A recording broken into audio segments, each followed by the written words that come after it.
guys, and welcome back to my channel. Thank you for supporting this channel. The love has been great. All right, so today I'm going to talk about an issue that is happening in Accra that is not good. I mean, it's not speaking well of us. It's not giving us Ghanaians a good representation. So I'll just take you back. Recently, I was in Accra. I live outside Accra actually. So recently, I was in Accra to attend a funeral, and then I took the opportunity to retire my locks. I have locks. My kids and I have locks. So we went to the salon. Oh, and shout out to my location experience is amazing. If you're in Accra, he's located around Agbado. You can check him out. He's great. So I was at his salon getting my hair locked together with my kids when one of his clients came into the salon. And when she came, she looked so petrified. I mean, she was just, you could tell something was really wrong with her. She was in shock and all that. And then she just told us the story about the fact that not too long ago, her husband, actually, it was a week prior to her coming to the salon, she said her husband, who lives abroad, sent her an iPhone 14 Pro Max. And of course, she was so excited about it and all that. And she started doing the unlocking, blah, blah, blah. And so she said that she was in the process of doing her iCloud, blah, blah, blah. And then one time she went to the market and was returning home, and then she was sitting in a trotro. So a trotro is basically a bus, a small bus that carries people, to and fro.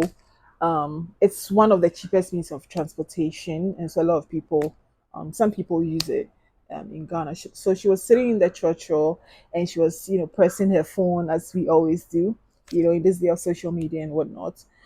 So when she said when she was just playing around with her phone, she felt somebody reach out into the church because she was sitting by the window.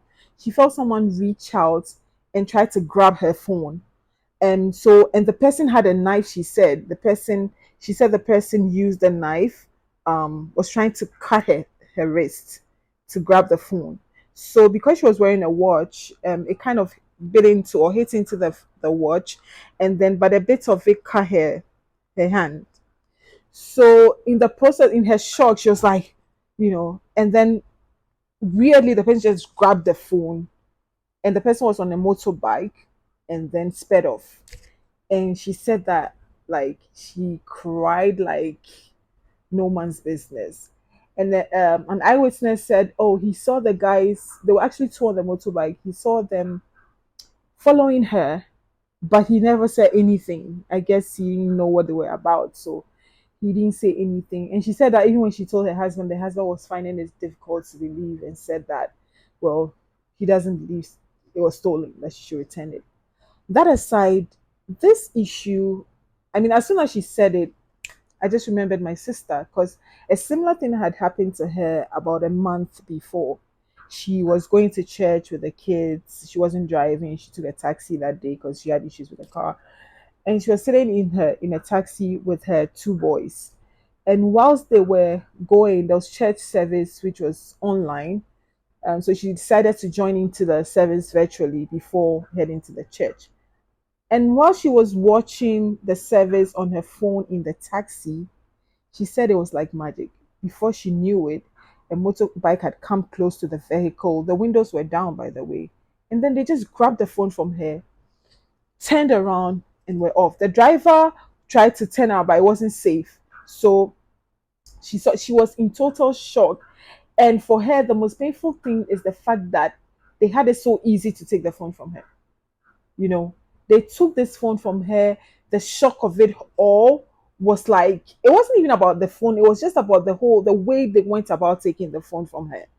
And interestingly enough, after it happened to her, a week after, she was walking towards the house when she was close to a bus stop, she said. And then guess what? Somebody was in a church by the window, and this was a gentleman. And then right before her eyes, she saw this some other guys on a motorbike. It could be those same people. I mean, we don't know. And they grabbed the phone from this gentleman in the church and sped off. And it looked like this is something that has been happening in Dansoman.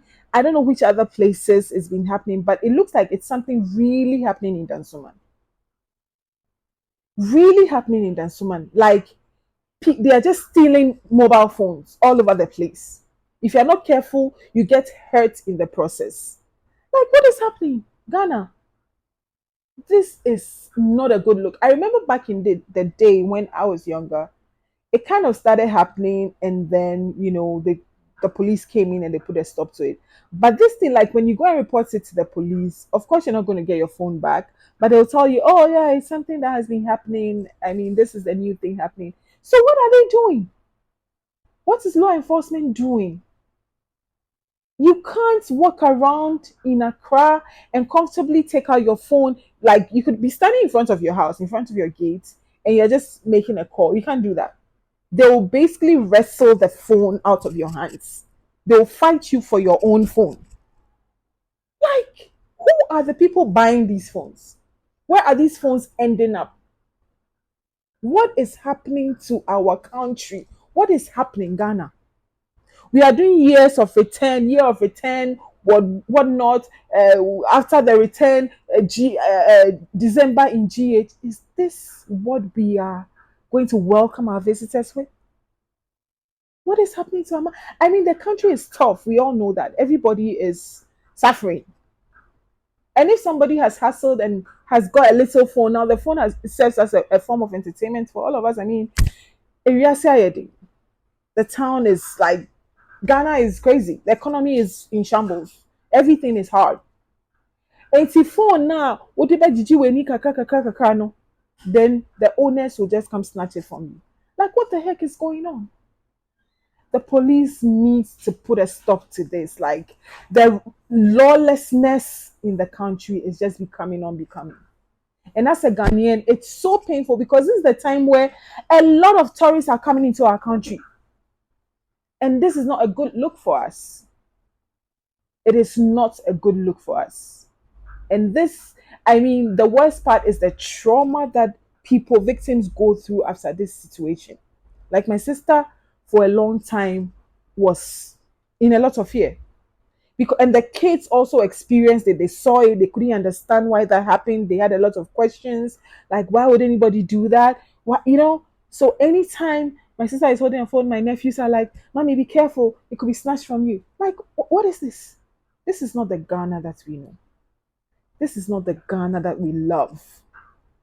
So I'm reaching out to the law enforcement. I'm reaching out to the police, those in Dansoman and wherever. If you've experienced this, please put it in the comment. Let us know.